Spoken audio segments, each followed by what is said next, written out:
Olá, galera! Voltando então com tudo, sem delongas, na tela a questão é a de número 9. Vamos lá. O cidadão condenado por improbidade administrativa deve ser privado definitivamente de seus direitos políticos com a perda da cidadania política. Galera, essa foi a mais fácil até agora, né? Pelo amor do Pai Celestial, artigo 37, parágrafo 4º da Constituição Federal. Nós sabemos que a Constituição, quando fala em improbidade administrativa, ela é mais sucinta que a Lei 8.429, não é isso?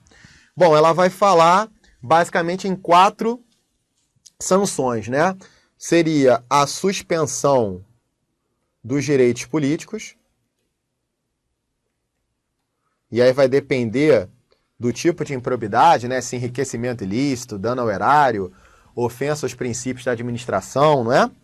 Perda da função pública, a indisponibilidade de bens e, para finalizar, o ressarcimento ao erário, aos cofres públicos, tranquilo? Ao erário.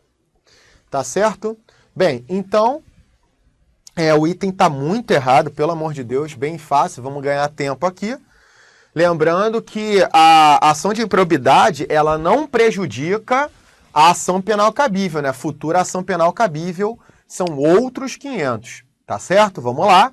E a questão agora é a de número 10 e bem interessante, né? Uma parte que o CESP também gosta bastante, essa contratação, né, para atender necessidade temporária. Isso aqui cai muito em prova CESP, olha lá. A contratação feita por tempo determinado para atender a necessidade temporária de excepcional interesse público, vamos lembrar, é o famosíssimo artigo 37, inciso 9 da Constituição Federal, é forma de admissão de pessoal que tem vínculo funcional com a administração de caráter jurídico administrativo. Bom, vamos lá. Nós temos um contrato, obviamente, se temos um contrato, nós temos um vínculo funcional com a administração pública, tu não tenha dúvida. E esse vínculo é para exercer uma função pública provisória. Não é isso? Veja que para exercer a função pública provisória, eu não preciso nem mesmo prestar concurso público. No plano federal, nós temos uma legislação que rege essa contratação, que é a Lei 8743 de 93.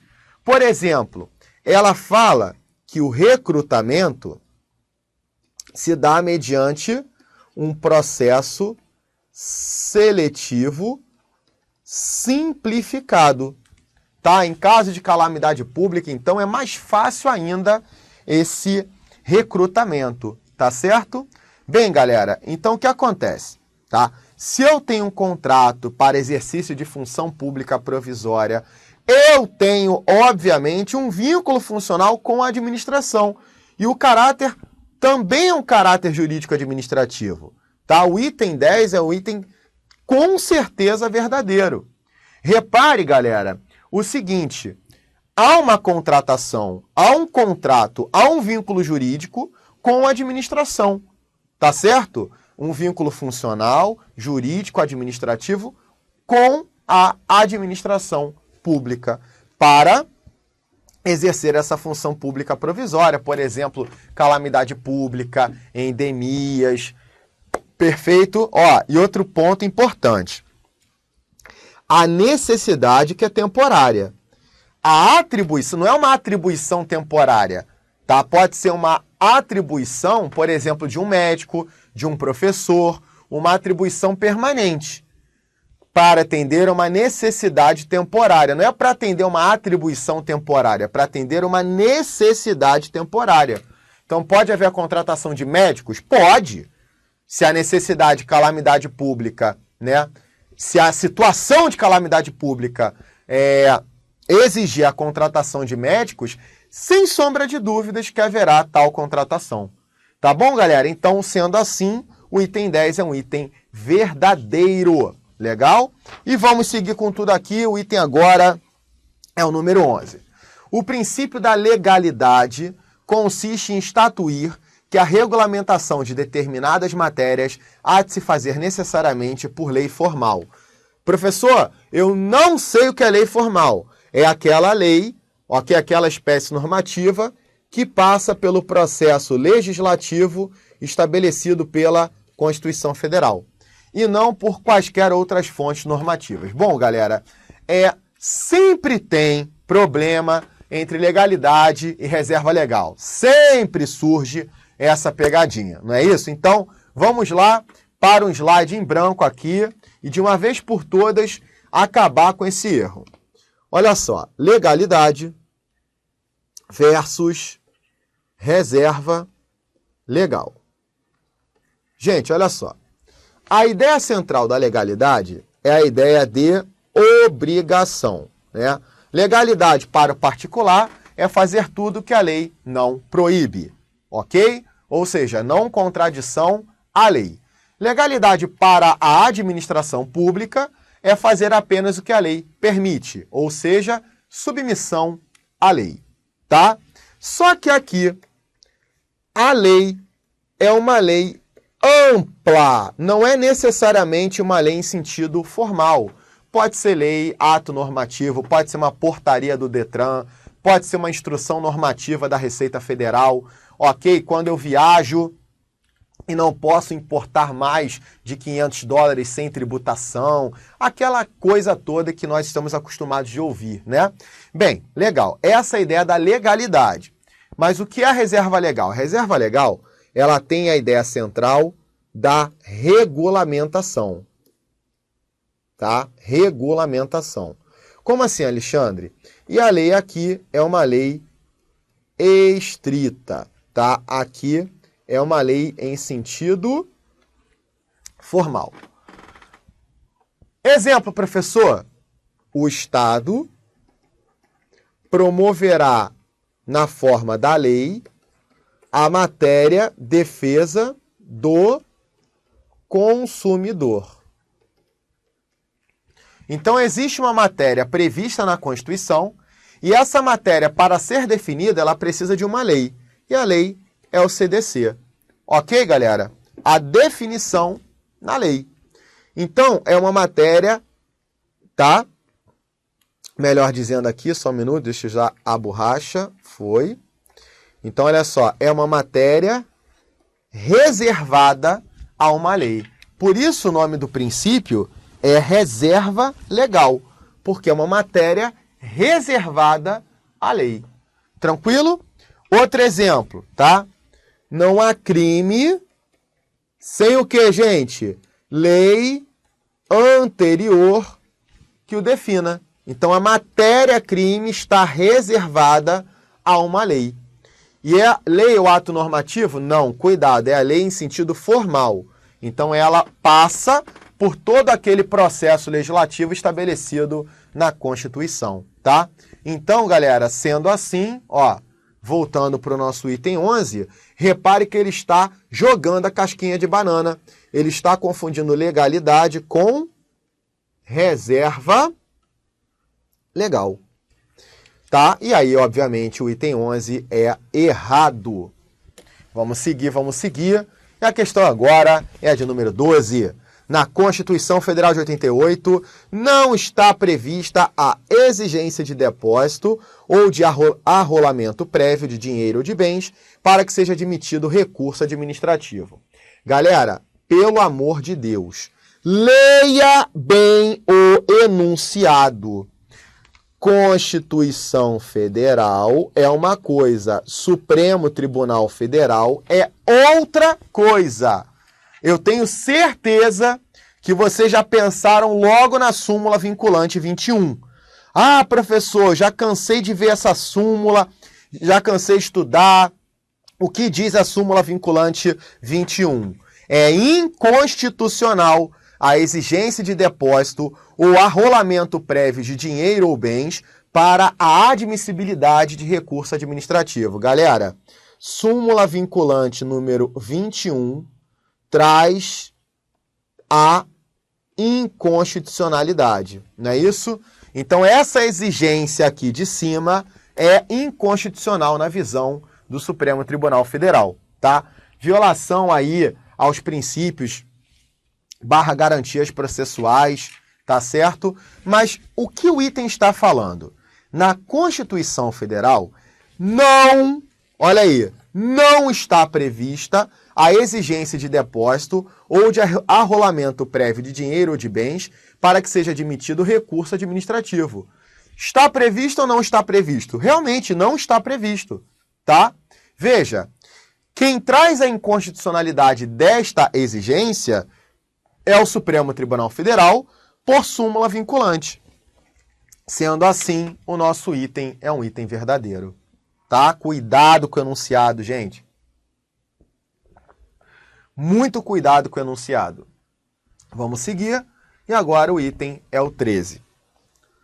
Os subsídios e as remunerações dos servidores públicos federais, incluídas as verbas de qualquer natureza, olha aí, mesmo indenizatórias, não podem exceder o subsídio mensal dos ministros do Supremo Tribunal Federal. Bom, esse é o famosíssimo 37, inciso 11 da Constituição, né? Bem, aqui a história dos tetos, subtetos, enfim. Nós sabemos que o teto é o do ministro do Supremo Tribunal Federal. E aí eu tenho os subtetos, não é? Então nós temos o subteto estadual e municipal. O municipal é o mais fácil que tem, porque é a remuneração do prefeito. Não é isso? Estadual, nós temos uma divisão. Se for no âmbito do judiciário, será do desembargador do TJ. E aqui tem um percentual, não tem? 90,25 daquele fixado para o Supremo Tribunal Federal. Beleza? Bom, se for do executivo, governador. Tá? E se for do legislativo, nós temos aqui deputados, né? Deputados estaduais e distritais. Só que, gente, presta atenção. Eu nunca leio 3711 sem combinar com 2 parágrafos, tá? Coloquem, por favor, no artigo 37, parágrafo 11, tá? Vamos lá. Estou colocando aqui a minha Constituição no artigo 37. Coloque a sua também no 37, porque no final tudo tem que dar certo. Olha lá. Olha só. Artigo 37, parágrafo 11.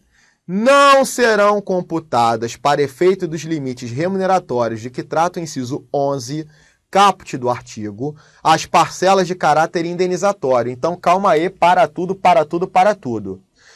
Gente, eu tenho a exclusão das indenizações.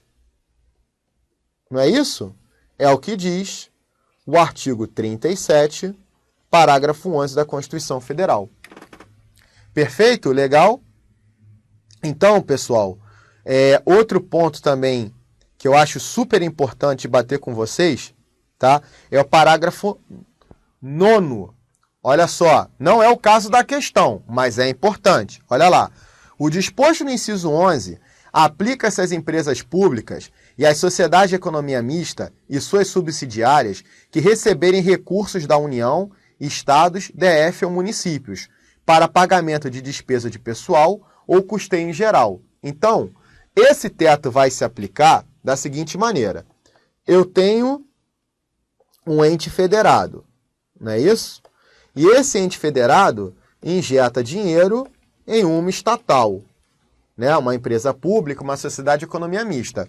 Se for esse o desenho da prova, galera, se prende, sim, ao teto do 3711. Tá? Então, lendo de novo, olha só. O disposto no inciso 11 aplica-se às empresas públicas e sociedades de economia mista, às estatais, não é isso? e suas subsidiárias que receberem recursos da União, Estados, DF ou municípios para pagamento de despesa de pessoal ou de custeio em geral. Então, se tiver dinheiro de ente federado, vai se aplicar o teto do 3711, não é? Mas o item já foi respondido há muito tempo, concordam comigo? Olha só, ele está dizendo que as indenizações, né, não podem exceder o subsídio mensal dos ministros do Supremo. Eu estaria incluindo as indenizações, item erradíssimo. E vamos seguir, 14, vamos lá.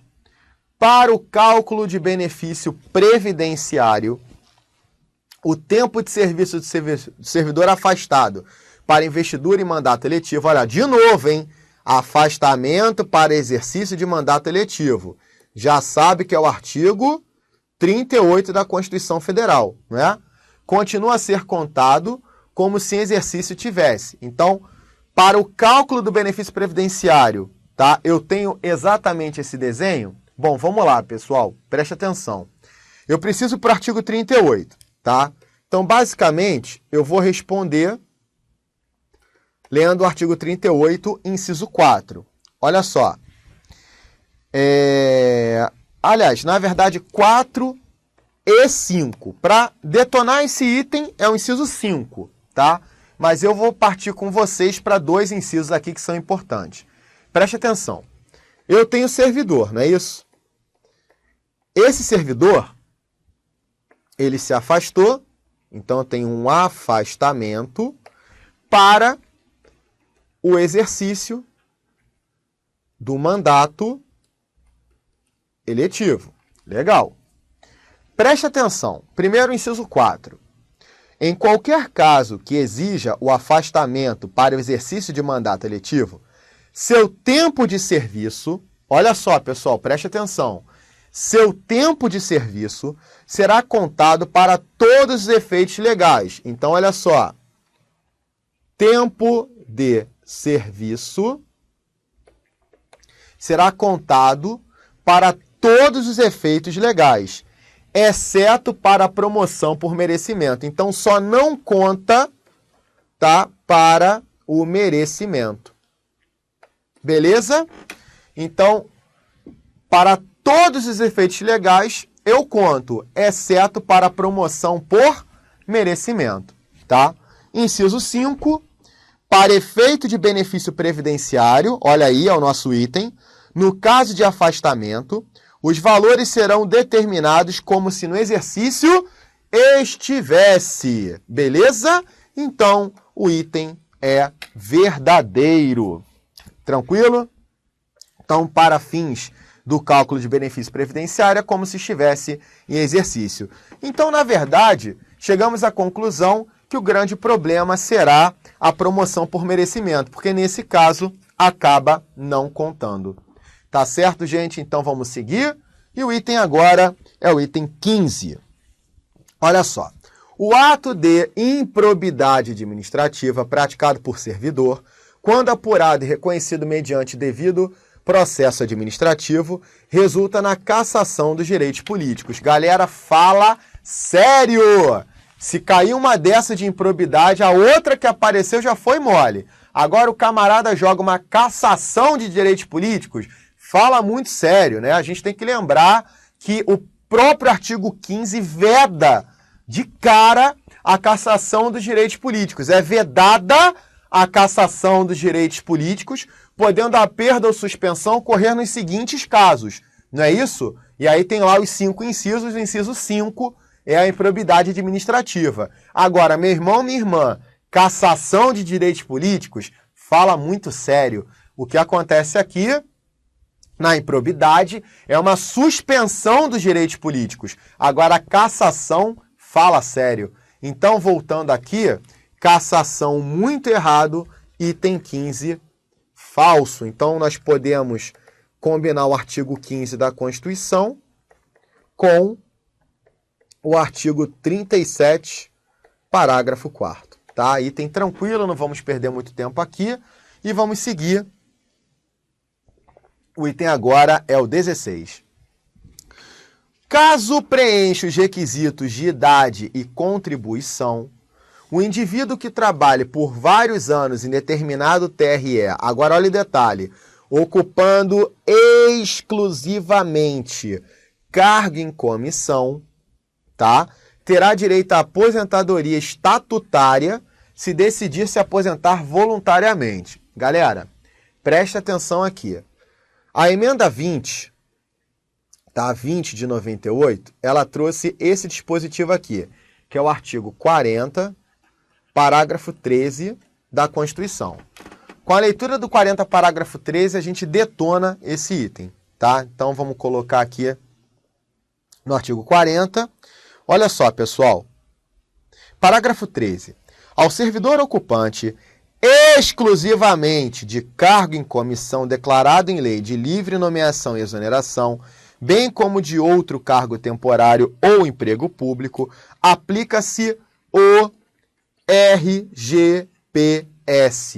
Galera, presta atenção. Se o camarada está exercendo cargo em comissão, gente, isso aqui é uma função pública precária. E uma função pública precária é totalmente incompatível com benefício permanente. Não é isso? De um regime próprio de previdência, aposentadoria aqui estatutária. Então não tem como, correto? Sendo assim, o nosso item 16 é erradíssimo, tá bom? Beleza? Vamos seguir. 17. As regras do RGPS relativas à aposentadoria especial, artigo 40, parágrafo 4º da Constituição, não são aplicáveis ao servidor público enquanto não houver lei complementar específica que assim o determine. Galera, a questão é de 2015, então é uma questão bem atual e essa questão foi feita após a edição da súmula vinculante de número 33. Nós sabemos que com o advento da súmula vinculante 33, tá? Se eu sou um servidor, nesse desenho aqui, artigo 40, parágrafo 4º, inciso 3, tá?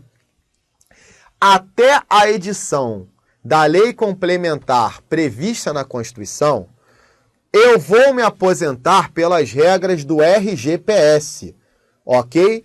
Pela Lei 8.213 de 90. Olha só, preste atenção aqui, galera. Coloquem, por favor, para ficar mais fácil ainda, na súmula vinculante de número 33. Olha só.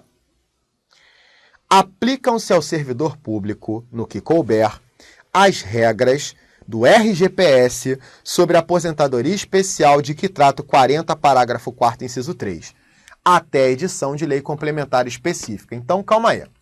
Alexandre, que caso é esse aqui? Vamos lá? Que caso é esse aqui do inciso 3?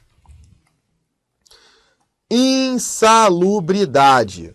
Então, eu sou um servidor público que trabalha no setor de raio-x. Exerço uma atividade insalubre, tá? O Congresso Nacional, não é isso? Enfim, tá? O poder público deveria editar uma lei complementar regulamentando a minha aposentadoria especial. Só que não fez isso. E quando a falta de norma regulamentadora inviabiliza o exercício de um direito, de uma liberdade constitucional, o remédio é o mandado de injunção. E após alguns mandados de injunção, o Supremo editou a súmula vinculante 33, dizendo o seguinte: meu irmão, minha irmã, se você é servidor público e exerce uma atividade insalubre, até o poder público editar a sua lei complementar específica, se aposente pelo RGPS. É aquela velha história, o Supremo não está legislando propriamente dito. Ele fez uma varredura, achou uma lei que não é específica, mas pode ser adaptada ao seu caso. Beleza? Então, quando o poder público resolver legislar, beleza, aplica-se a regra específica. Enquanto não tem, vamos, nas regras do RGPS. Essa é a súmula vinculante 33, tá? Então, voltando aqui para o nosso item, gente, só um detalhe, a súmula vinculante 33 é de abril de 2014 e a questão é de 2015. Sendo assim, o item 17 está errado. Por quê? Porque ele vai acabar se aposentando pelas regras do RGPS, tá? Show de bola, galera, tudo vai dar certo. Questão de número 18, muito cobrada também pelo CESP, né? De acordo com a jurisprudência do Supremo, o princípio da isonomia não justifica aumento de vencimento de servidor por decisão judicial.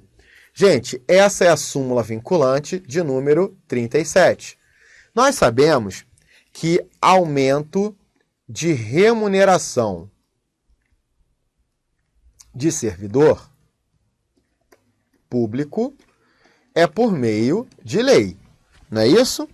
E aí você vai imaginar que um grupo de servidores ingressa com uma ação judicial pleiteando aumento de remuneração. Se o juiz, tá? Se o intérprete constitucional entende que não há isonomia e por conta dessa ausência de isonomia aumenta a remuneração de servidor público, na verdade a sentença do magistrado tem força de lei. Isso acaba ofendendo qual princípio? O princípio da separação dos poderes. Então, o magistrado ele pode falar assim para você: cara, eu até concordo contigo. Minha amiga, eu até concordo contigo. Acho que não é isonômico. Acho, inclusive, que você deveria ganhar o seu aumento. O problema é o seguinte: eu faço sentença, eu não faço lei. Então não cabe ao Poder Judiciário, que não tem função de legislar, aumentar a remuneração de servidor sob fundamento de isonomia. Entenderam o caso? Gente, cuidado. Súmula vinculante 37. Se for, na sua prova, aumento de remuneração de servidor público, é lei e não decisão judicial. Beleza? Então, fechamos mais um item. O item 18 é um item verdadeiro, olha lá. Não justifica perfeito, porque nesse contexto estaria ofendendo a separação dos poderes. E galera, chegamos no nosso último bloco de questões, fechando aí 20 itens desse tema, tá bom? Conseguimos fazer uma boa varredura sobre o tema. Questão 19 não poderia faltar, né, galera? Questão de estabilidade. Os servidores nomeados para cargo de provimento efetivo, em virtude de concurso público, são estáveis após 2 anos de efetivo exercício. Fala muito sério, né? Nós sabemos do artigo 41 da Constituição Federal. Aquele famoso macete. Estabilidade, letra E, 3 anos. Vitaliciedade, letra V, 2 anos. Não é isso? Lembrando, vitalício perde o cargo por decisão judicial transitada em julgado. O estável não, existem mais situações, né?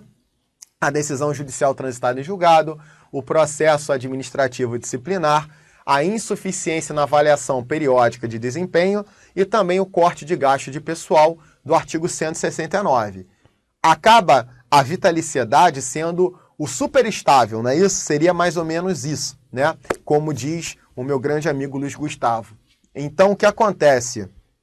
Vitalício, perda de cargo, né, por decisão judicial transitada e julgada. E o estável, todos esses casos que eu acabei citando. Não se esquecendo de que vitaliciedade é 2 anos, estabilidade 3 anos, tá? É o que proclama a Constituição Federal. Não custa nada aqui a gente abrir a nossa Constituição Federal, mais uma vez.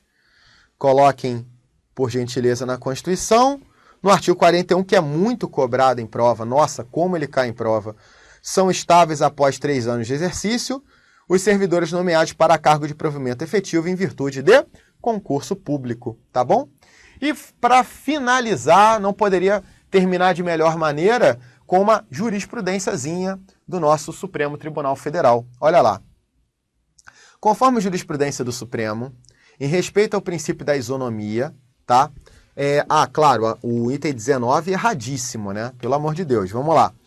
Em respeito ao princípio da isonomia, a administração pública não pode remarcar a data de realização de teste físico de candidato impossibilitado em virtude de problema temporário de saúde, certificado por atestado médico, de realizá-lo na data previamente agendada, caso o edital do certame expressamente proíba a remarcação. Então, qual é a ideia, né?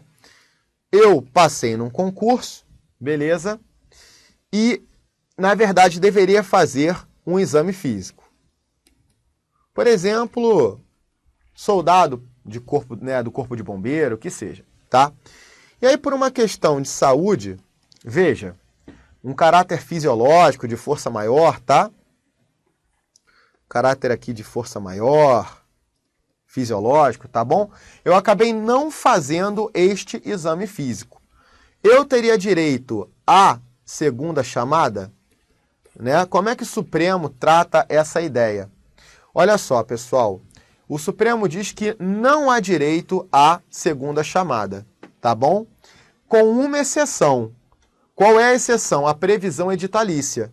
Se tiver previsão no edital, beleza, eu posso fazer sim a segunda chamada, eu posso realizar o teste de aptidão física. Mas olha o item, preste atenção aqui, tá? Conforme a jurisprudência do Supremo Tribunal Federal, em respeito ao princípio da isonomia, a administração não pode, olha só, não pode remarcar a data de realização de teste de aptidão física de candidato impossibilitado em virtude de problema temporário de saúde, certificado por atestado médico de realizá-lo na data previamente agendada, caso o edital do certame expressamente proíba a remarcação. Preste atenção, minha gente. Se o edital expressamente proíbe a remarcação, obviamente a administração não pode remarcar. O Supremo entende que só haverá essa remarcação, essa segunda chamada, se o edital permitir. Nesse caso, o edital está proibindo a remarcação. Então, galera, não pode haver remarcação fundando o pedido na isonomia. Tranquilo? Sendo assim, o item é verdadeiro. Tá certo, galera? E aí, chegamos ao final dos nossos exercícios envolvendo a administração pública, servidores públicos, concluindo assim os nossos exercícios CESP, chegando ao todo, né, 144 itens CESP resolvidos em cima de um edital, de um conteúdo programático que não é muito grande, né? Pelo contrário, é o menor conteúdo programático das disciplinas do seu concurso. Eu desejo a vocês paz, luz, serenidade, que você faça uma excelente prova. Essa é a minha torcida, esses são os meus votos para você, tá legal, galera? Tudo vai dar certo, pessoal, e uma excelente prova, um excelente dia de prova para você.